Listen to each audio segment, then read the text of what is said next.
Hi everyone, I'm Kyle Bechet, and this is the AAF Exchange, a podcast from the American Action Forum, where experts provide clear, data-driven insights into today's economic and domestic policy issues. Welcome, and thank you for tuning in. On this episode of the AAF Exchange, the state of the economy, the Federal Reserve's next step, and the ongoing budget battles.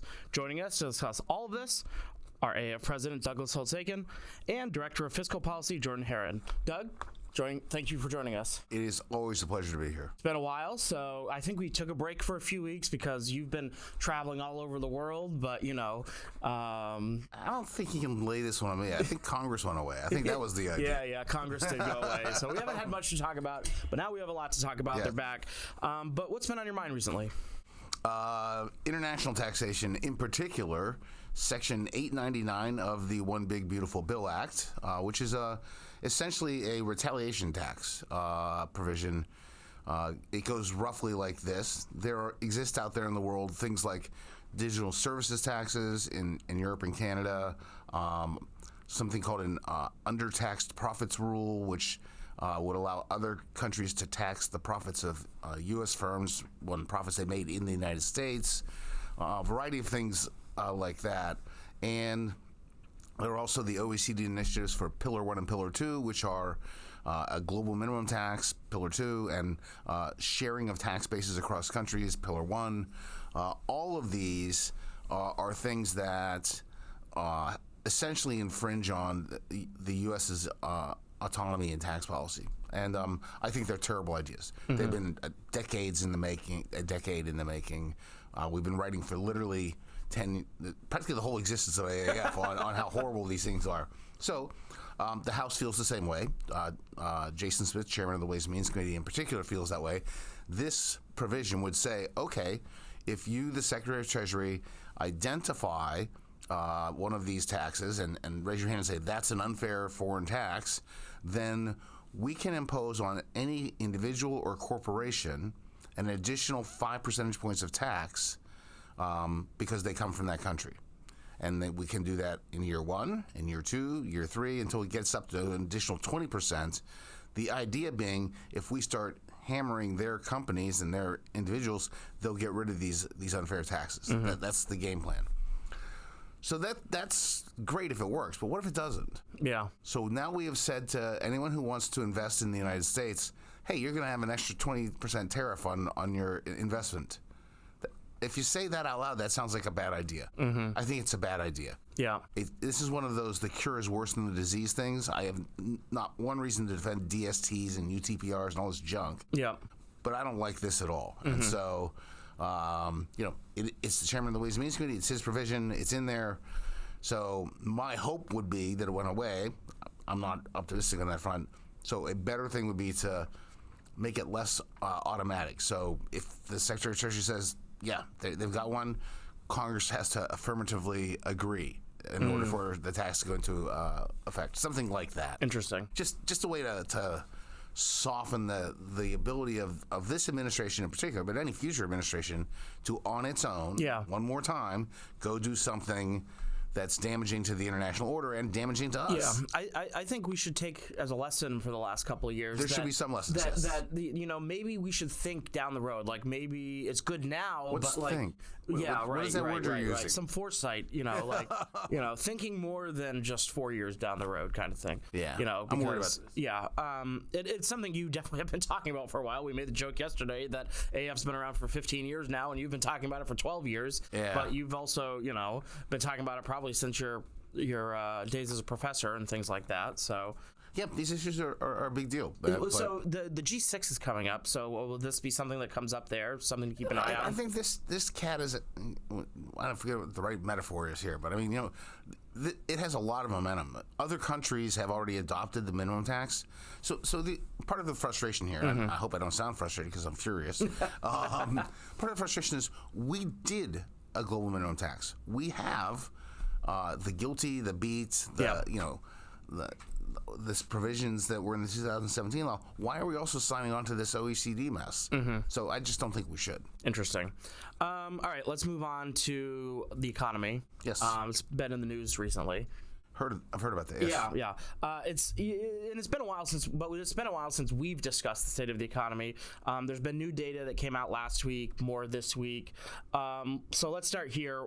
Give us a brief update about what things look like. So update number one was, everyone keeps waiting for the impact of the tariffs on inflation. So we go and we get the PCE price index, the Fed's preferred measure of inflation, and there's just none in sight. In fact, I would have hoped the Fed would have closed the door so no one could see, but done a slight jig at that data, because that's as good as they could hope for the trajectory of both core and top line inflation prior to the imposition of the tariffs. Now it is going to go back north. There's probably no way around that.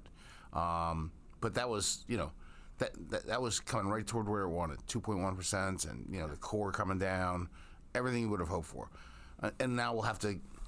We really saw the tariffs in April. We're really going to have to start seeing May and June data, just so that's going to be an issue. We got Q1 GDP revised is minus 0.3% top line, but the downward revision in consumer spending, I think, is the real notable thing there. So we entered into that's Q1 data. We entered into the Q2 tariff regime weaker than I thought. That makes me nervous about the outlook for the economy. Today we got productivity in the first quarter. It was negative 1.5%, very bad. Unit labor costs were up 6.6%. That's not good. Yeah. So we're entering into a rocky period with the data and the economy, and it's a period where it's going to be hard to figure out what's going on. Because of all the timing shifts. I mean, we saw that in the GDP data, big imports, and then inventories, and now we have a pause with China. It goes from 145 to 30. There's going to be an incentive again for pull the goods in from China quickly. So teasing out all the timing shifts is going to be hard. But I think there's no question we have downshifted from last year, and there's no question that we are going to enter into a slightly inflationary stage from a jumping off point that's better than I had thought we might have. Interesting. Yeah, because I think the OECD came out earlier this week and said predicted if you keep going this way, we're going to have 4% inflation by the end of the year. And the CBO yesterday, I don't think got the same attention as the score of the One Big Beautiful Bill Act, but it put out a letter. They had been asked what would happen if we did the tariffs, anything between, I think it was January 6th and May 13th, anything that the president did in that period, what if we did those permanently over the next 10 years? And they said two things. Number one, it would raise about $2.8 trillion. Now, the deficit in the One Big Beautiful Bill was $2.4 trillion. So their claim has been, if you look at the whole package of economic policies, we're not creating bigger deficits. This actually adds up to be exactly that, which should make them think twice about attacking the CBO, but never mind. But as far as that wasn't at the top of your mind this week. No kidding. But it's also true that they essentially did a dynamic score and said, it would have been 3, but the economy is shrinking because of these tariffs, and so you get less than you might have otherwise. So, they're bad economic policy. So on the jobs front, tomorrow we're going to get the jobs data. What do you think we can learn from this? I'm in the fetal position because I have to be on TV for this occasion, and I don't know what to say. I mean, we got the ADP report yesterday, 37,000 jobs. So I think it's fair to say that job creation has been ended. We've destroyed that. Now, what's going to happen with job destruction? When do we start seeing layoffs? We saw UI claims again today go up. They went up 8,000. They didn't go up 25,000 or something. That would suggest big layoffs out there. So no one's getting hired. No one's getting fired. The job market is like the investment plans. Everyone's in stasis, just sitting looking around. It'll be interesting tomorrow to see if there's sector by sector stuff, because in the ADP report we saw you can slice it lots of ways, but both large firms slight job loss and small firms they had the big job losses. So I've been worried about the small business community. They have much more difficult time weathering the tariffs, but also the places you would expect to have trouble: transportation, warehousing. Job losses. The supply chain part. Right. Restaurant hospitality has to be getting hit by this hard too. surprisingly, that wasn't in the ADP report. Interesting. People still just want to have fun. Like, there's a little Cyndi Lauper in the economy still. Hang on. Okay.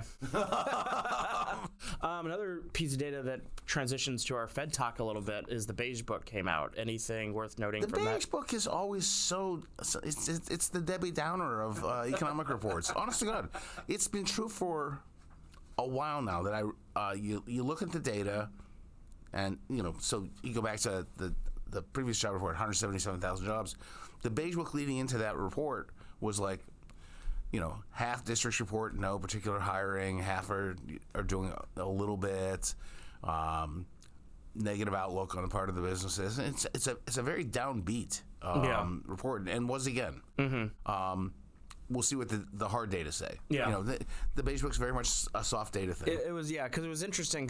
Like, there was one point. One of the, I think they had like 6 key takeaways in it, and one of them was like, businesses aren't contracting now, but it also goes back to your point about when does the job destruction start? Right. If things don't improve, then they'll look at pulling back jobs. And there was a short blurb from the New York Fed that was released this morning or yesterday, where they were asking about passing tariffs along. Mm-hmm. And, there's no question that in the main, businesses are passing along these tariffs as higher prices to their consumers. Interesting. So on the Federal Reserve, they're meeting this week. They met this week. They're meeting this week. In the future. In the future. They were all speaking this week, and then they're meeting next week. Yes. What indicators are they looking at, and what can we expect the Fed to do for the rest of the year? So the Fed has said quite clearly that they are waiting to see the impact of the tariffs. Now, there are 2 impacts.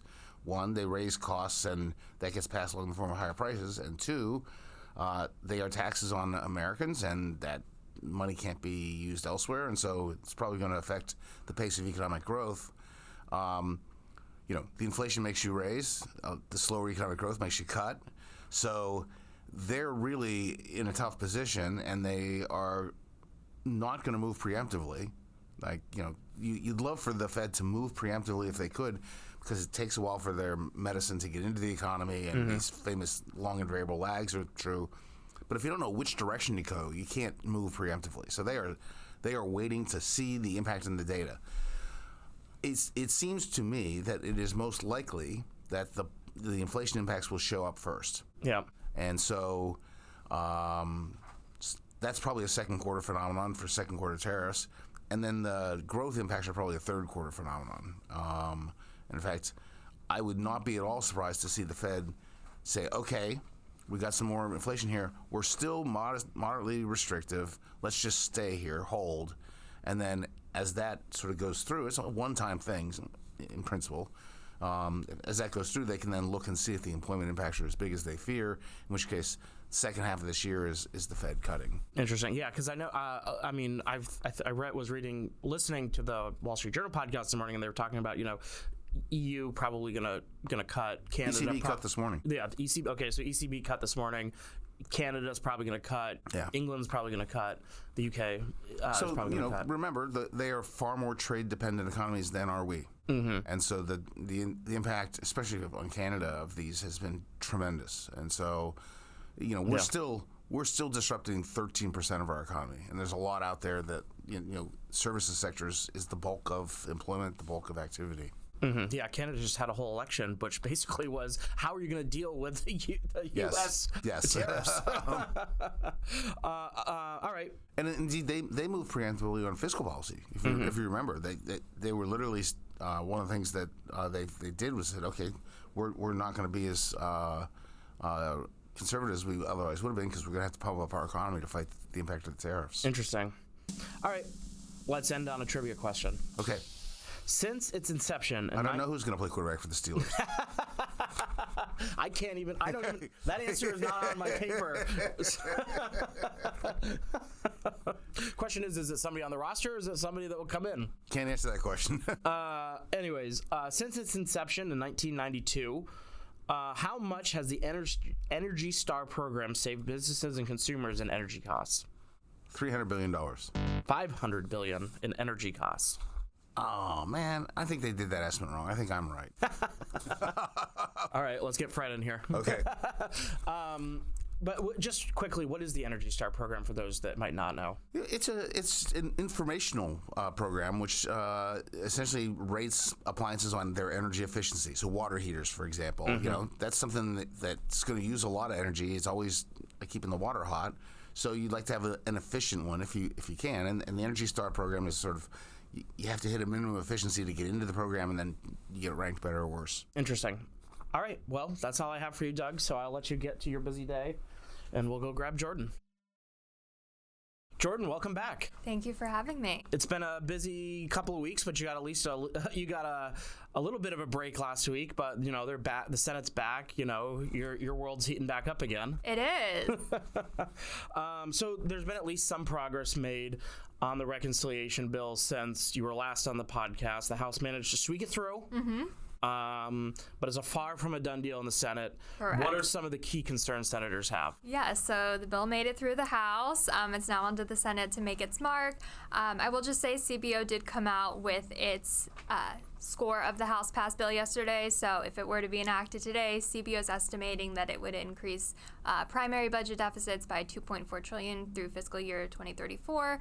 After you account for the additional interest costs that would come from the additional borrowing to finance the bill, you're looking at about $3 trillion of deficit increases through 2034. But again, the bill is far from done. Yep. The Senate has indicated it's going to make its mark on it, and I'll kind of tick through a little bit of the areas to watch out for. So there's going to be a lot of discussion about Medicaid. So the House passed bill establishes work requirements for Medicaid. It requires states to take on a greater share of the cost of administering the Medicaid program and make some reforms to Medicaid enrollment and eligibility requirements. A lot of senators are expressing concern about not only how would these changes affect beneficiaries, but also how would states do with implementing these changes. There's a lot of concern about implementation at the state level. In a similar vein, the House passed bill makes some changes to the Supplemental Nutrition Assistance Program by shifting a greater share of the cost of administering the program onto the states. Again, there's some concern about implementation at the state level, so that's something to look for in the Senate bill to see what kind of changes happen there. The House passed bill rolls back a lot of the Inflation Reduction Act's green energy tax credits. Some senators have expressed concern over that as well, so that's something to keep an eye on. There's also a provision in the bill that would allow for the auction of 600 megahertz of government-owned spectrum. Some senators have said that the language surrounding that provision needs to either be changed or eliminated from the bill altogether. And then also there's a couple business tax provisions that are scheduled to sunset in 2029 in the House passed bill, so 100% bonus depreciation as well as full expensing for research and experimental costs and interest costs. A lot of senators on the Finance Committee have said that it's a no-go for them, that if these provisions need to be made permanent instead of allowed to sunset. And then also the state and local tax deduction. So a big hiccup in the House was the state and local tax deduction, the cap on that. The $10,000 cap expires at the end of this year. A lot of vulnerable Republicans in high tax states like New Jersey, New York, California, they wanted some additional SALT relief to appease their constituents. So the proposal they came up with was to increase the cap to $40,000 for taxpayers earning less than $500,000 a year, and then it would phase down to $10,000 after that. In the Senate, you don't have any senators from those high tax states, so it's not really an issue for them. So you might see some changes to the SALT proposal as it moves through the Senate. And also the debt ceiling. Yeah. So the bill does include a $4 trillion increase in the debt ceiling. Senator Rand Paul has been very vocal about the fact that any increase in the debt ceiling in this bill is going to be an automatic no for him to vote on this bill. And also you have had President Trump, who has come out and kind of threw another wrench in all of this and said that, we should just scrap the debt limit altogether. So it remains to be seen what happens with that. But obviously we are quickly approaching the X date when extraordinary measures will be exhausted and the U.S. will no longer be able to meet all of its financial obligations. So something will need to be done between now and then. And I guess the last thing to kind of look out for is the amount of spending cuts. So the bill, as passed by the House, does include $1.7 trillion of spending cuts, but on net, it is going to increase budget deficits. So you have a lot of senators raising concern that this bill is, quote-unquote, a debt bomb.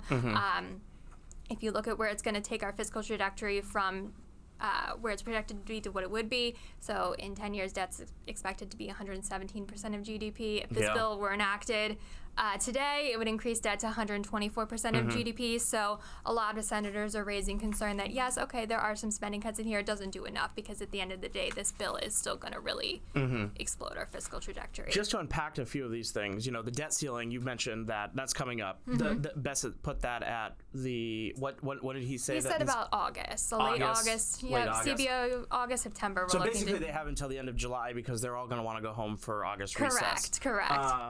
So if that's something that I guess if they don't see a pathway to keep that in the bill, they have to get that. They have to pull that out and do that separately at some point here, right? Correct. Has there been any discussions about that recently, or it's still they're kind of waiting? They're kind of waiting.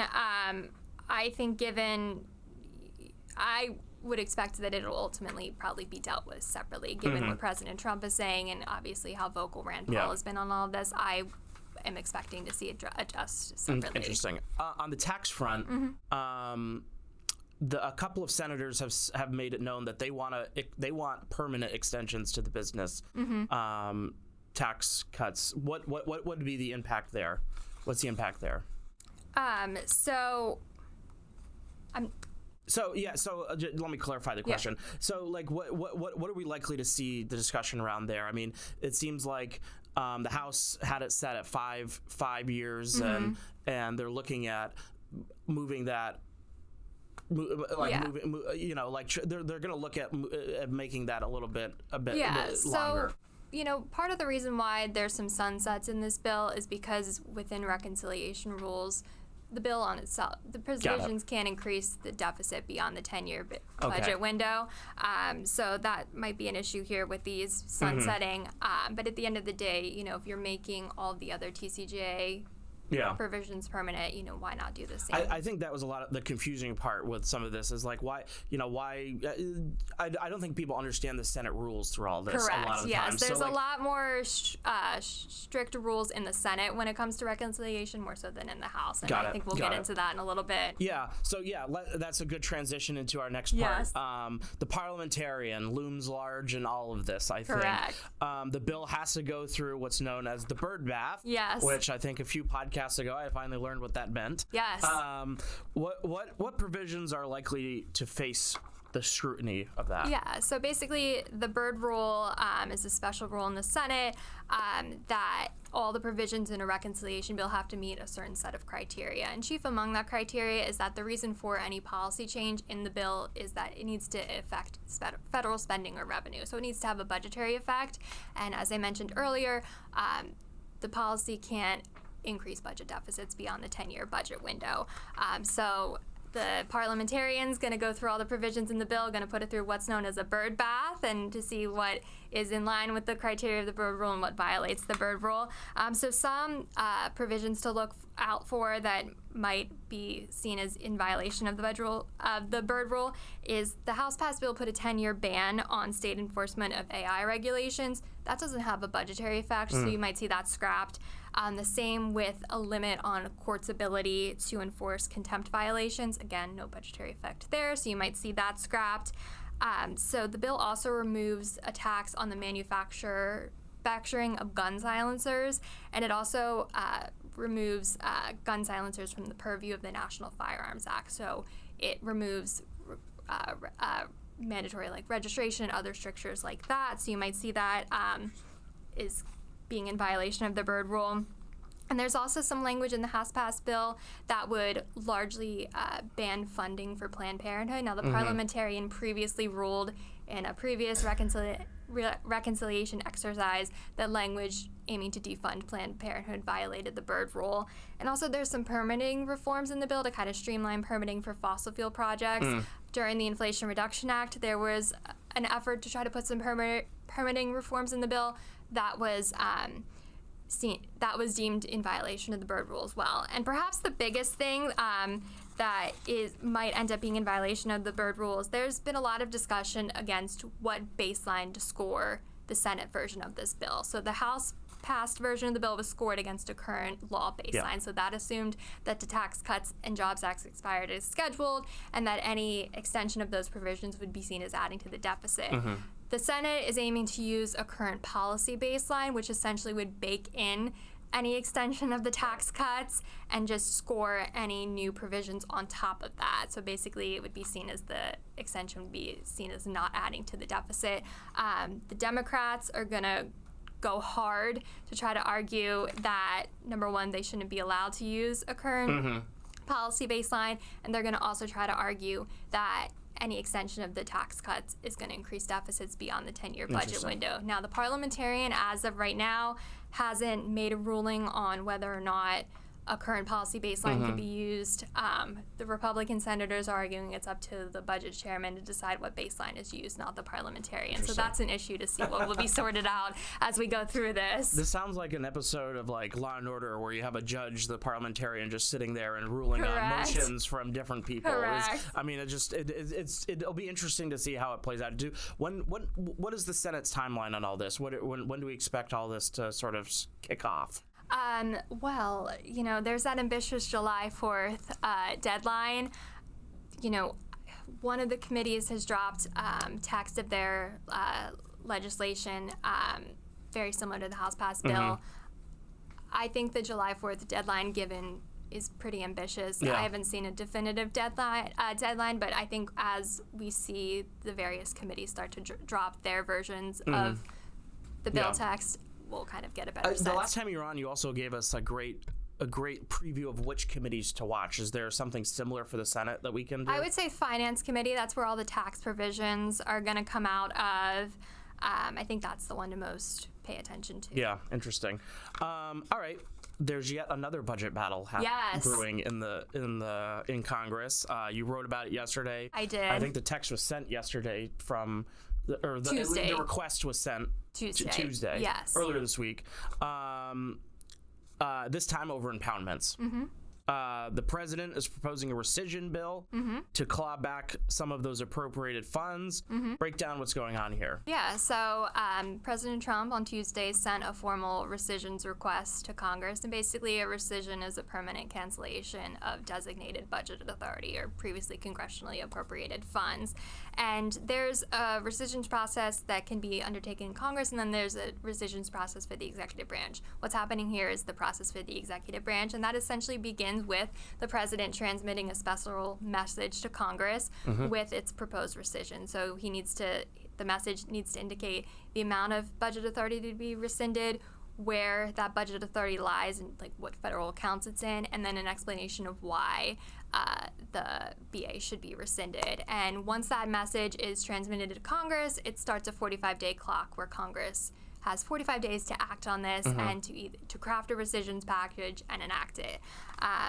Now, if the rescission package can be passed by a simple majority in both the House and Senate, so in this case, Democrats. So it's not subject to the 60-vote threshold. No, so it can be passed by a simple majority. So they can do this solely along party lines.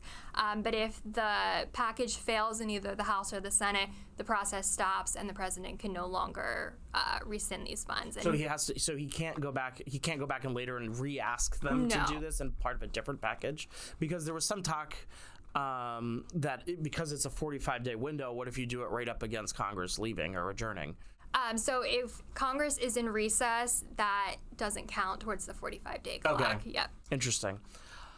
What particular is in this rescission package? Yeah, so this is what the administration is calling the first of many efforts. Of multiple packages it plans to send Congress to try to codify the spending cuts identified by DOJ into law. So it's $9.4 billion. It includes 22 proposed cuts, and it's mostly centered on USAID and other international assistance programs, as well as the Corporation for Public Broadcasting. So you would see a permanent cancellation of funding for PBS, NPR, things like that. Now, $9.4 billion, it's a small amount. So when you put it in the context of the cost of the big, beautiful bill, or in terms of how it would affect the budget deficit, it would cover less than 1% of the cost of the big, beautiful bill, and it would reduce the budget deficit by less than 1%. So it's a modest amount, but still a rescissions package is good because it helps policymakers identify unneeded and unused spending in the federal budget. And again, if this is the first of many packages that the president plans to send to Congress, you could actually possibly see a real impact from it. As we know, the debt is growing, but at least, it's good to, make government more efficient at the same time. And it's not going to solve our growing debt issues, but it's a step, and it's making government making it more efficient and all that fun stuff. All right, well, Jordan, that's all I had for you today. Okay. So thank you for joining me and breaking down all these issues. I'm sure you're going to be very busy over the next couple of weeks. Yes, I will. And especially in the run-up to July 4th. So we'll have to see how everything shakes out, and we'll probably have you back on. All right, sounds good. Thank you. Thank you.